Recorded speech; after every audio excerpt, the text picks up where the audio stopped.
I'm Jessie Heredia, and you're listening to Soul Care for the New Mom, a podcast designed with new moms in mind, where we talk about what it looks like to thrive in motherhood as the free, confident, joy-filled women God has called us to be. In today's episode, I want to answer a question that I have been asked a lot, and that question is, what is the difference between coaching and counseling? Now, this is a question that has been answered so many times by so many different people. I mean, if you even just Google the difference between coaching and counseling, you'll find a lot of the same answers. You'll find things like counselors focus more on the past, while coaches focus more on the future. Counselors put an emphasis on problems, while coaches put an emphasis on goals.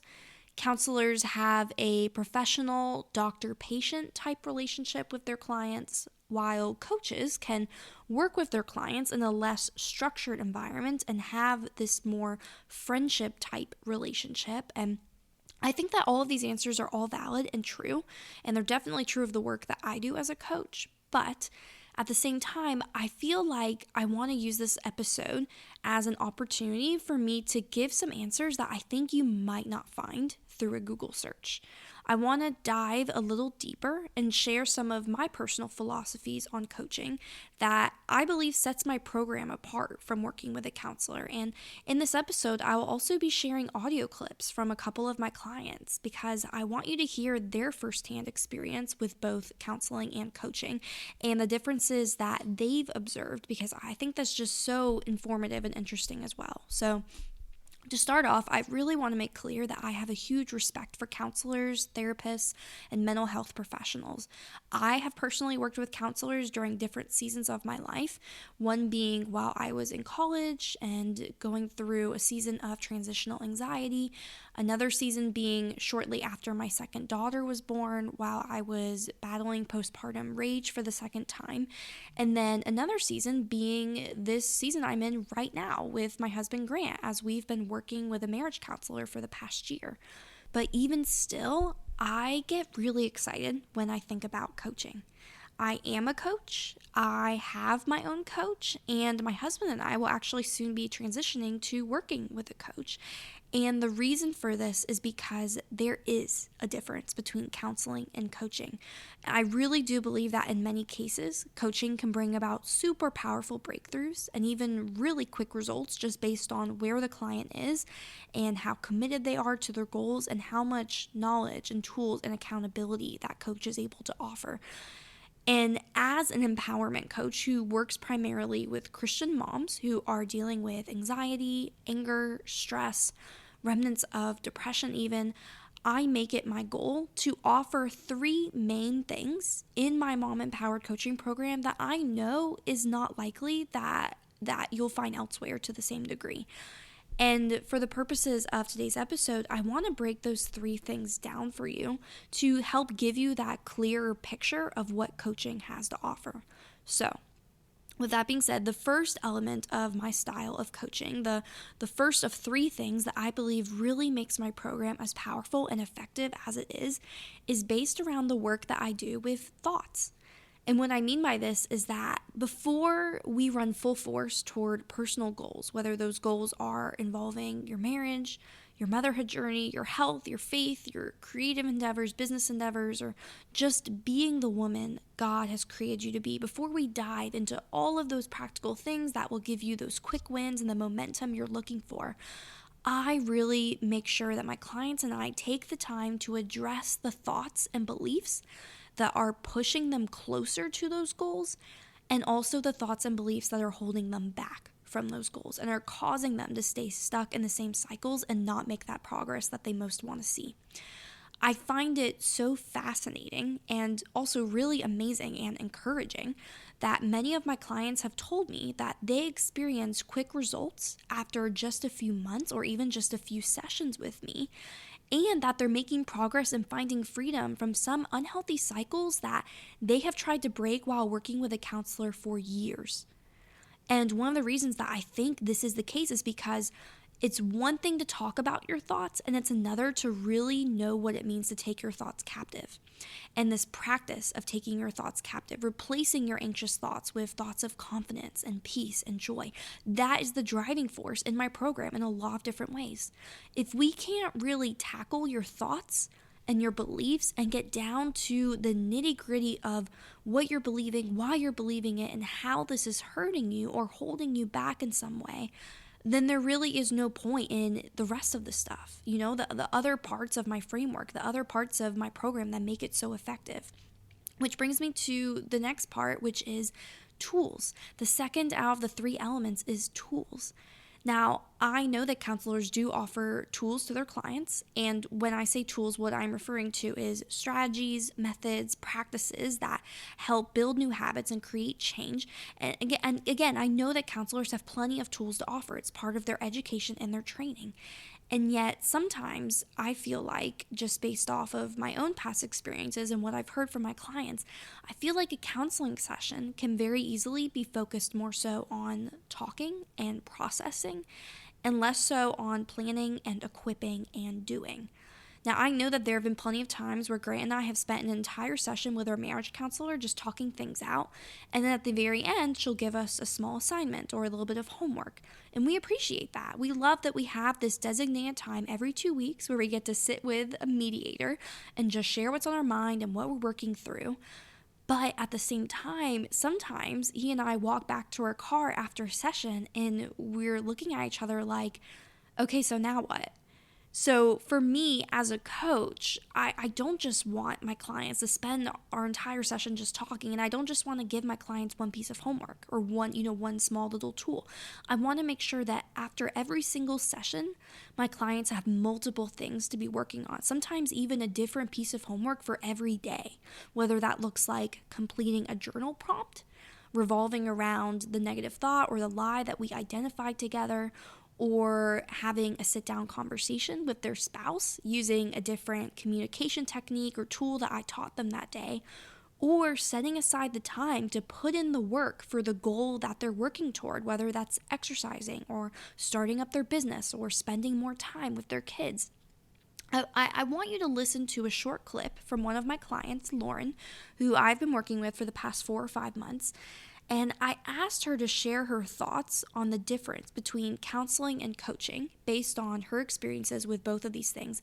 And one of the things she talked about that I want to share with you guys was the way coaching empowered her by providing her with helpful tools.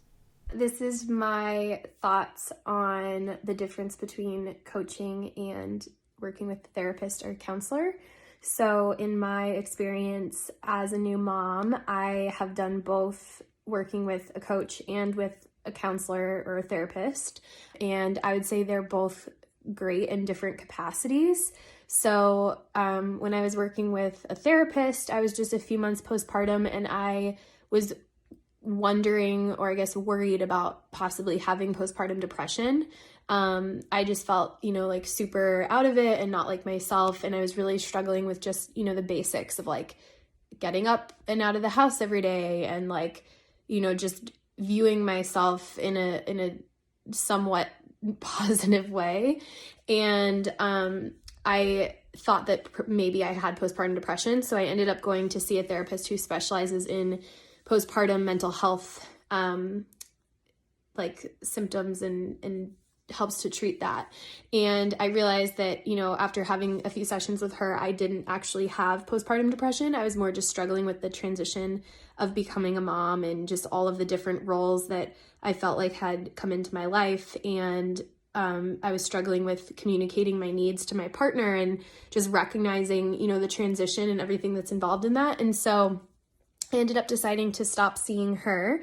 And then I started working with Jessie, and coaching was really more forward focused. So it was more focused on, what are some things like tools and resources that I can actually start to apply to my life, and things that would help with my communication, things that would help me to view myself more positively and to kind of just recognize that things were okay.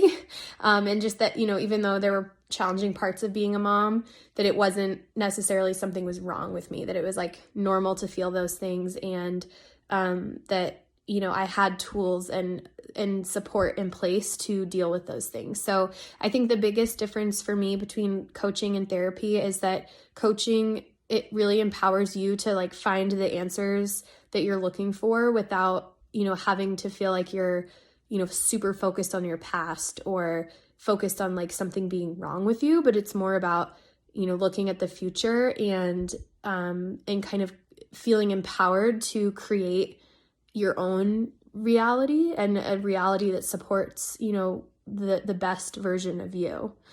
So that would be kind of my long and short answer of the difference between coaching and therapy.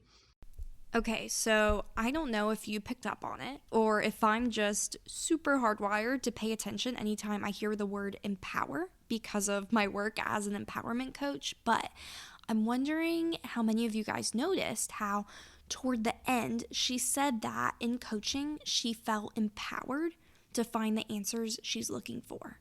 I just think that that's so huge. I mean, how often do we just wish that somebody would hand us the answers, or that we could just wake up one day and snap our fingers and somehow everything would be different? We would be the better wife, the better mom, we'd have more money, we'd be thinner. I've had times in my life where I have wished these things for myself, and for me, it came from, honestly, this fear of hard work and commitment. Like, I didn't know how long the journey would be. I didn't know how much time and energy I might have to commit to it. So instead of just taking one step at a time, putting one foot in front of the other, it was almost easier to stand still and just wish for a magic formula. Or pray what I would hope to be a magic prayer that would make everything better. And I've learned since then that one of the best ways I can empower women as this coach is to not just hand them all of the answers, but to actually walk with them as they're on this journey toward finding them. Of course, I will fill them up with tools. Of course, I will give them every strategy I have to offer. And I do pride myself on having a large arsenal of tools to offer women, as I'm sure you've picked up on if you've been listening to the podcast for a while, or if you've been a part of any of the free workshops I've offered in my Facebook community. I love giving tools out, and a lot of the time they're just things that I myself have had to learn over the years through my own trial and error in wanting to beat my anxiety and break free from my struggles with control and anger. But what I won't do is give out all the answers and then say, okay, now go do it. When I'm working with a client, I will oftentimes ask questions and help them do their own digging and help them get really curious with their own journey. And in the process, what I'm actually doing is giving them the skills and confidence to empower themselves. That will hopefully last long after our coach-client relationship is over. I am essentially wanting to work myself out of a job with these women because I'm not their savior. Right? I'm not their savior. They already have a savior. And the same spirit that lives in me lives in them and can give them the wisdom and the confidence and the strength that they're looking for. Now, I mentioned earlier that there are 3 main things about my coaching program that I believe moms won't find elsewhere to the same degree that I offer them. The first was thoughts. The second was tools. And now I want to focus on the third one, which is accountability. I've actually come up with a metaphor for these 3 things, and it's kind of a dorky one, and I'm sure I'll think of a way better one at some point. But for the time being, this is the one I've got. If having the right thoughts is like building a foundation for a house, and having the right tools is like building walls that help create that house, to help bring that house into existence, then having the right amount of accountability is like having homeowners insurance for that house. It's what protects you, what protects your assets, even in extreme conditions.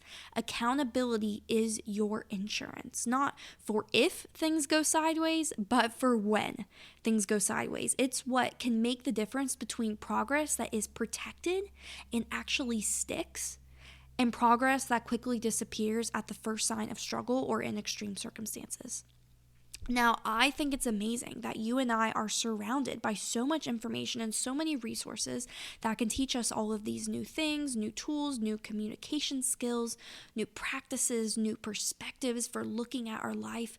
But the problem with this, and I'm sure you've realized this for yourself if you've ever been a fan of self-help podcasts or books or resources, the problem is that you can learn all the tools in the world, you can have all of the best intentions in the world, but if you are lacking in support and a really solid source of accountability, it's not unlikely that your progress won't stick and that you won't see a ton of that forward movement.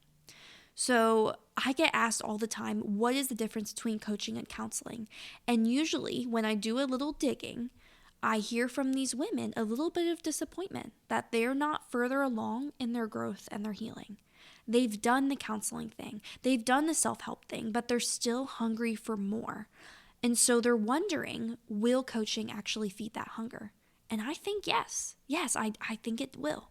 But one of the main reasons why is because of the level of accountability that I offer, that I know is truly, truly valuable. A counselor is not waiting by the phone or sending you messages throughout the week saying, hey, when's the last time you lashed out at your husband? Hey, you said you were going to start that diet this week. How's that going? Hey, we just talked about those lies and those anxious thoughts just yesterday. How are you doing in that?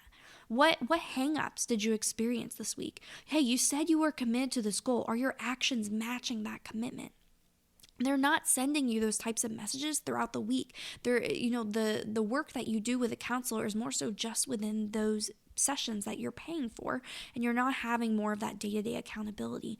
So when I work with women, the level of accountability that I offer is huge to them, and I believe it's crucial when it comes to their ability to experience quick results. And I do guarantee quick results with my clients. So I want you to listen to one more clip from one of my clients, Shanna. She talks about the difference between her relationship with her counselors in the past and then her relationship with me as her coach. And I love hearing the way she describes some of the benefits of those differences. She says things like more open communication, she's feeling less alone, she's feeling less stuck. And I think that is so important. Hi, my name is Shanna Alonji, and I am going to talk about some differences between counseling and coaching with Jessie.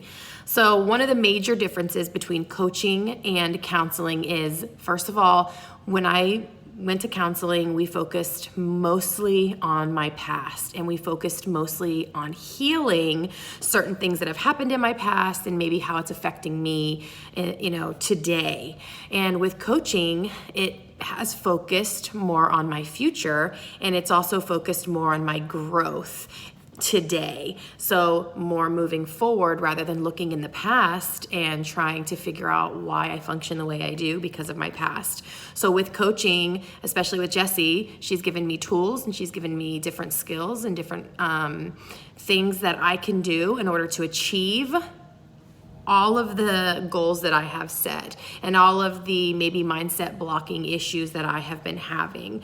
So major difference is that I have felt like I can move forward. I feel like we're looking to the future. I feel like we are navigating through emotions that are holding me back rather than focusing on the past or things that have happened in my past. I also feel like a huge difference with counseling and coaching is the personal relationship that I've been able to have with Jessie as my coach. With counseling, it's like session to session, and you deal, with your issues in that hour or whatever block of time you have. And with Jessie in coaching, it's been different. It's been, we work through the things we work through, but also there's open communication, and there has always been this, I will help you and walk you through some of the different struggles that you're having between sessions. So for me, the personal in between session, just help has been huge, has made a huge difference for me. And it has helped me not feel alone and not feel hopeless and not feel stuck, because I know that there was and there is still a lot of work to be done. So those are the major differences between counseling and my experience with coaching with Jessie. One of my favorite things that Shanna says in this clip is, I feel like I can move forward. And that honestly is what I want to hear from every single woman that I work with. I feel like I can move forward. I may have been this angry, controlling wife for years and years on end, but now I feel like I can move forward. I may not have been able to enjoy motherhood very much these days. I may have been stretched too thin. I may have spent way too much time checked out on social media or on Netflix. I may have lost my temper one too many times at my kids, but now I feel like I can move forward. I may have had this crippling anxiety for years. I may have spent countless nights laying awake, wondering if I did enough, if I'm good enough. I may have carried so much weight from not knowing if my kids will stay safe, if I'm doing all I can to keep them protected and happy, if God really is our good Father who's taking care of us. But now I feel like I can move forward. That's what I want to hear from every single woman who enrolls in my program. If you are listening to this episode today and you are feeling something stir inside of you, maybe this sort of longing for more than the life you're currently living, I think the only thing left to say to you now is, let's talk. I offer these things called clarity calls, which are essentially these free 20 to 30 minute video calls where we get to talk about what's going on, what are you most struggling with, what are you most wanting to break free from, and is it possible that working with me could be your next best step? What kinds of results can you expect should you decide to commit and enroll? Those are the types of things that we talk about. So if hopping on one of these calls with me sounds like something you're ready to do, I want to encourage you to click the link in the show notes or visit soulcareforthenewmom.com/clarity call to fill out the form. Because my prayer for you today is that you don't stay stuck any longer. I want to help you move forward. I believe that God wants you to move forward. And whether or not you decide that coaching is for you or counseling is for you, I just want to see you thrive. Thank you to every woman who has entrusted me in some way with her motherhood journey. I truly consider it to be an honor to play a role in other moms' lives and to watch them break free.